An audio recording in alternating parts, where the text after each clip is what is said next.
Hello and welcome to the show.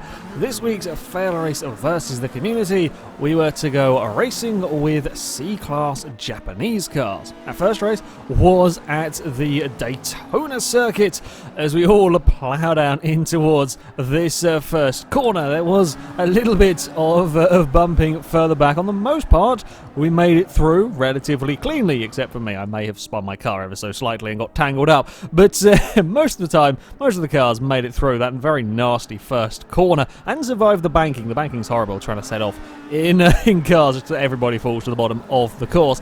This RX-3 we were following had an awful lot of straight line speed, managing to outdrag the Nissan he was racing with before they ever got to the next corner. 240 though, very, very good through the corners. Stuck his nose up the inside through the next turn, trying to make the most of his grip. But at Daytona, with, well, such some seriously long straights for the cars to be dealing with, you do kind of want some straight line speed around here. The rest of the field was already forming one long line as a Supra takes a rather wide line out of that corner. The Mazda gets very close to the wall, but now you got a big long flat out section where straight line speed is pretty damn key around this circuit. Of course, you do still need to be able to control your vehicle. There are some nasty corners. This Mazda Cosmo was coming from down in the pack and was picking off plenty of cars around the banked part of the track. And RX-8 was actually also pretty damn impressive in a straight line as we were running too wide through the banking. There's a lovely train of cars up ahead of these guys. The Cosmo, though, a lot of straight line speed, could go past the Mitsubishi Evo. RX-8, though, right on his bumper, was having a look as they run down towards this very, very tricky first corner, trying to get the braking right. The Evo and the RX-8 do get together a little bit. They both survive. It's all three wide up ahead. The Supra taking for a run across the grass to try and avoid the chaos, and the Toyota dropping back as the Cosmo, would come flying past. Big look up from an RX-7 up ahead. Supra tried to get up the inside, but couldn't quite do it, and a big slide from the Toyota.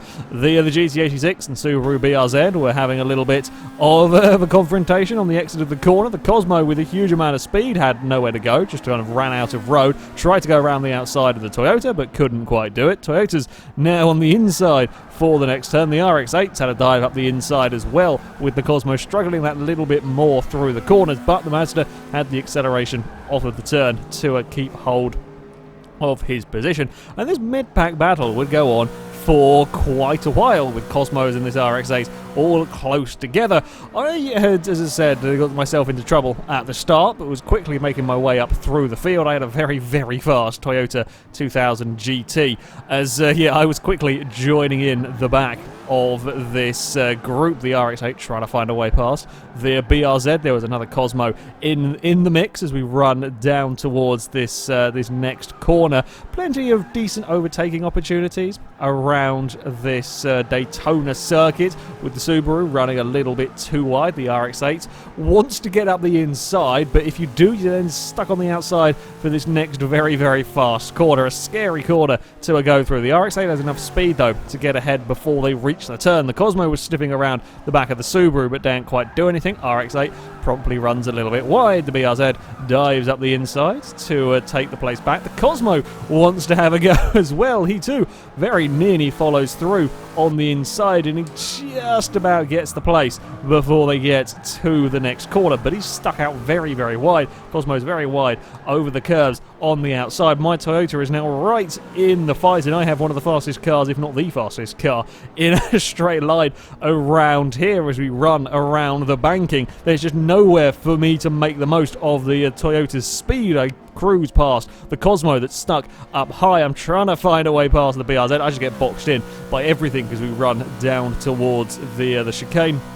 Got to make sure you get your braking points right for this chicane. It's a nasty, nasty corner. Very easy to get things wrong. We did see a few cars end up in the tyre bundle from getting braking points wrong because, you know, while yes, these are already C-Class cars, they could certainly still get up to some sensible speeds. The BRZ had enough grip, enough handling through that chicane to briefly get back past the Toyota, but the Toyota would easily outdrag it. This 2000 GT pretty sure could get it up to 200 miles an hour in C-Class if I didn't run aero and so on. It's a seriously impressively fast car.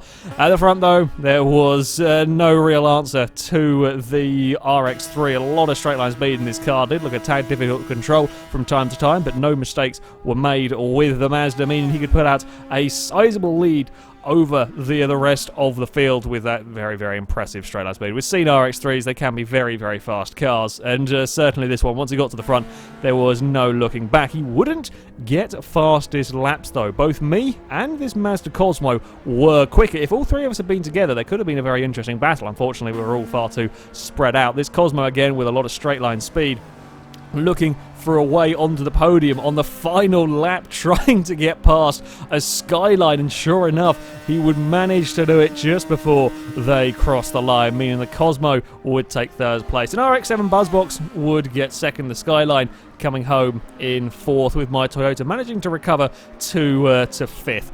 Yes, some very, very fast cars around that Daytona circuit. Race number 2 would go to the Yas Marina South Circuit, a track much more suited to the handling cars, a much twistier layout, this one. Yes, there is a very large straight, but there is also some very, very technical corners, unfortunately. A little bit of lag and a little bit of bumping down into the first corner. It's an incredibly technical section of the track through there. The curbs were a fear, certainly, for cars. The Yas Marina curbs are some of the most vicious on Forza 6, so you do definitely have to be very wary up ahead of this Fairlady Z. A Civic's around the outside of an MX-5, and the Fairlady also manages to round up the Mazda, who then promptly runs a little bit wide. The Fairlady Z runs wide as another one is joining in. It's all getting a little bit crowded on the opening lap, as it often does around Yas Marina. I quite like this layout. I think this is an interesting layout of the circuit. It is quite a technical one, and it's quite easy for everything to get quite busy early on in these races. Then we come to the straights down here, and the Fairlady Zs were really very, very fast. They breezed past an RX-7 and breezed past the Civic, as well as they both are trying to give chase to a Datsun 510. Yeah, the straight line speed meant overtaking was a little easier around this track because you could just breeze past stuff down that main straight, but there was still plenty of technical bits around the track to certainly cause problems to these really rather fast cars. I had found myself starting down the order, so had plenty of overtaking to do in the Toyota, and sure enough, it was proven to be a pretty damn good car. I actually really like this 2000 GT. I think it's a really solid sort of C-Class car. Plenty of straight line speed meant breezing up alongside this car was not too hard, as I have to try to go the long way around the MX-5. It does put him on the inside eventually through the chicanes. I wasn't quite sure where he was. I'm still stuck out wide. There's a little bit of a collision in the background. I do eventually manage to sweep past the Mazda. Yeah, that was a little bit of a challenge in the Toyota. Up ahead, I think the Celica and the Datsun may have got together. They were both a little bit slow off the turn. I would make the most of it, going around the outside of the Datsun at one of the most difficult corners on the track. Again, not an ideal manoeuvre really for the Toyota there, but it got it done, and I knew I had to. The Datsun was very, very fast in a straight line. I also saw an opportunity to get up the inside of the Celica. He had a wheel on the curb, tipped the car sideways, again making the most, getting places as and when I could. Toyota actually had some decent straight line speed, fended off my 2000 GT down that back straight, but he is stuck on the outside around the next turn, and down the longer straight it couldn't quite compete with my car as I would vanish off into the distance, but had to be very aware of the Datsun at the front. And it was another Datsun 510 that was leading the way, but he was being caught by the Fairlady Z. Now these 510s were pretty good in a straight line, but they were no match for the Fairladies. These things were monstrously fast down this main start finish straight, and this one actually had decent enough cornering as well, could hold on through the rest of the lap. fairly straightforward pass really on the Datsun, simply outmuscled it. Down the straight, will go flying past. You have to be careful though as you come into this section. If you're going to build a C-Class car with that much straight line speed, something is going to be compromised, and the Datsun was certainly fighting back through the first corners, but just couldn't quite get his car into a position. He kind of gets it alongside, but even if it stayed there, you're on the outside for this next turn. This is a fast turn. You're asking an awful lot of the cars. The Fairlady, you can see it struggling a little bit for that rear end grip with the big slide.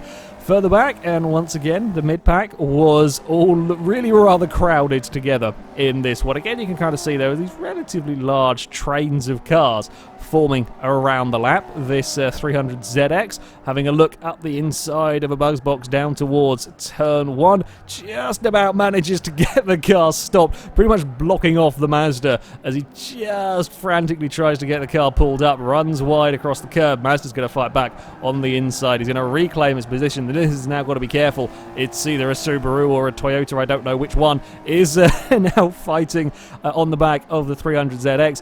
When you're in a group like this, so easy to try and make a pass, run a little wide, or make a little mistake and get overtaken by 2 or 3 cars. So yeah, that was definitely something you got to be careful of when you're in such a large group. I had found myself in 4th, but was being caught by a Skyline. This Skyline, lots and lots of cornering grip, huge amount of speed through the turns, but was no match for my Toyota in a straight line, which meant I had to frantically fend him off for most of the lap and then make up all of my time that I could down the main straight. The Skyline trying to go around the outside of my 2000 GT manages to keep it there the whole way round, but I'm making him go the long way round. I'm slowing him down. He's forced out wide and is very wide around that final corner. It's slowing him down no end, and then we come to the straight. And then you can say bye-bye to the Toyota that goes soaring off into the distance. And this went on for a couple of laps of me frantically trying to fend him off at the front. And it was the Fairlady Z that would go on to take victory. A very fast Civic was catching, but ran out of laps to really do anything about the Fairlady. The straight line speed of this thing was monstrous. It was really very fast down this main straight. A little bit more of a handful through the corners, but yeah, huge straight line speed. The Civic would come home in 2nd with a Datsun 510 claiming 3rd. It would be a much more interesting battle though for 4th place as we came on to this final lap. I was still fending off the Skyline, but he was closer than he'd ever been coming through this first corner, and I get things a little bit wrong. I had a bit of a twitch mid-corner. Had to let off the throttle. That gave the Skyline a chance to pounce. He got up the inside. Now, at this stage, there's no immediate cause for concern. I knew I had to be close enough come the final turn. I had to do as much as I could to stay close. I'm trying to go around the outside. It was never likely to work, but it was a case of trying to slow the Skyline down enough. It was a case of not letting him get away while we've been fighting. Datsun behind had caught us up no end over the last couple of laps. Again, the Skyline's still ahead. There's nothing I can really do with my Toyota at this stage. I just have to stay close. I have to stay close to the Skyline, not let him get too far away. I feared I was asking too much of the Toyota. I feared I was a little too far back, especially with a big dive in the final turn. Perhaps not the wisest thing. I probably would have been better off taking a normal line, but I still had to go, and it didn't really matter in the end anyway. The 2000 GT had so much more acceleration than the Skyline that I would get the 4th place. The Datsun was coming very quickly at the end of the race there as well. A fantastic battle there for the 4th place. On to our final race, we would go to the Catalonia National Circuit. My car, very quick starting, would get to the lead pretty early on in this one, and you can see the size of the gap that my 2000 GT had got to as the rest of the cars run into turn 1. A little bit of weird lag went on, and there was a big shunt as well, and quite a few cars ended up in trouble down turn 1. One of the things that can happen at this circuit, if someone misses their braking point, yeah, there can be some pretty sizable accidents, and yeah, there was a very laggy. It doesn't show up on the replay, but there was a very laggy car as well mid-pack there that caused an awful lot of issues for cars. So a little bit of a scruffy start to this one. The front cars just about surviving to yeah, make it through, avoiding as much lag as they possibly could. Once the field had come calmed down a little bit and got a little bit more spread out, then the racing began to kick off. The national circuit is Catalonia. I love this track. It's a great mix of straight and technical parts, medium speed parts, and so on. Often we do get some fantastic racing around here as well. This Buzzbox trying to make his way through the field is ranging up onto the back of an S2000, but he's got a 2000 GT behind as well. This was another very, very quick one in a straight line as we round the final corner. The Buzzbox gets a very, very good run, but doesn't have that straight line speed to really challenge the Honda up ahead. An S2000 would have breezed past an MX-5 in a straight line. There comes the Toyota with all this huge amounts of straight line speed, and it's long gone by the time they get to the first corner. Toyota almost having a look at the inside of the MX-5, can't quite do it, but now the Buzzbox is going to come back as they're coming through the turns, almost 3 wide as the Buzzbox is back past. The S2000's around the outside of the Toyota, just gets it through, and IDX is joining in the fun. The Buzzbox is now getting brave around the outside of an MX-5 at the top of the hill. That is a seriously scary place to pass. The S2000 was doing that as well to the 2000 GT and made it stick. Yeah, having 2 cars go 2 wide around the outside at the top of that hill is pretty damn impressive. The Buzzbox ends up the inside of a CRX as well through the next turn. It was certainly all going on. Further up the front, a Mazda 3 was coming under pressure from a Nissan Skyline. The Skyline just having the straight line speed on the Mazda. Getting that better run out of the final turn can be very, very important around this track as they plough down towards the first corner. Mazda is just not quite within range. These two very, very evenly matched, spent most of the race very, very close together on track. The Mazda 3 just not quite having any answer for the Skyline. It's closing through these corners, but the Nissan's always just got that acceleration out of the turn. And again, the Mazda was closing, but he's now a little too far back to try anything through this next corner. Yeah, there was a messy start to this race, but once it calmed down, things actually did get really quite exciting. This IDX was trying to make his way through the field as well, spotted an opportunity as an S2000 ran wide, but the Honda was coming back at him through his very nasty, very narrow chicane. Really tough to get overtakes done.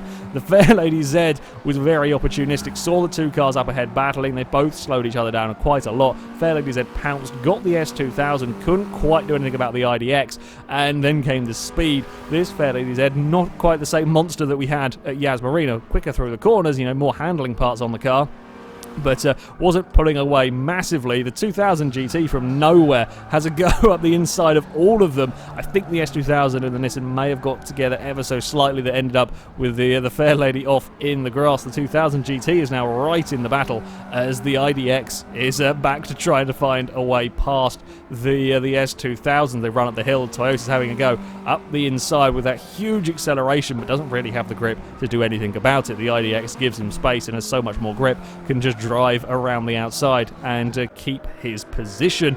And there are quite a few of these interesting power versus handling matches around this track. Another Datsun 510 with a huge amount of straight line speed, but as you could see, very difficult one to get it through the corners, fighting with an MX-5. Both ran a little too deep coming towards that chicane. It's a very, very high-speed chicane through there. You've got to be very careful. Easy place to make mistakes. The MX-5, though, keeps himself on the inside by the time they got to the hairpin, but all the Datsun has to do is stay within range of the Mazda by the time they get to the straight, because it has got so much straight line speed, and it's really struggling. It doesn't stand a hope against the MX-5 or the S2000 that's ranging up to the back of it through these tight corners. It simply doesn't have the grip because compromises have been made to get the car with as much power in C-Class. The MX-5 was a little bit out of shape coming through the chicane, and that's all the opportunity the Datsun needs, despite being, you can see a relatively large way back on the MX-5. The S2000 was kind of closing as well around that final section. Here comes the power of the Datsun 510 and is easily past the MX-5 before they ever get down towards the first corner. Yeah, that straight line speed could certainly come in handy around this track, but then your car can often be a handful through the turns. At the front, I had a relatively straightforward race in this one. Toyota, I was pretty pleased with it. I made a couple of mistakes. I ran a little bit wide in a couple of places, but in the end it didn't really matter. The 2000 GT was a very, very solid car around this track. Having got to the lead pretty much off the start line, I avoided all the chaos, and yeah, pretty pretty much vanished at the front of the field. I believe it was a GT86/BRZ, not sure which one it was, that came home in second, with a Skyline coming home in third. I really like my 2000 GT though, as a C-Class car. Pretty damn good vehicle, lots and lots of speed, a little bit more difficult through the corners, but that's the trade-off that you have, and I think it's a pretty good balance on the car. So yeah, I liked it. Shame I couldn't have done better at Daytona. I think there could have been a really good race in there, but it's just one of those things that can happen. Anyway, that is it for this video. The next Versus the Community shall be on Thursday, the 28th of January. We are going to go racing with B-Class heavyweights. These are cars that weigh over, or 4,000 pounds and over. If you want to sign up to take part in that event, then you can go to our forums. There will be a link in the description. Find the FailRace Versus the Community section, and you can sign up in there. But that is it from me. Thank you very much for watching, and until next time, goodbye.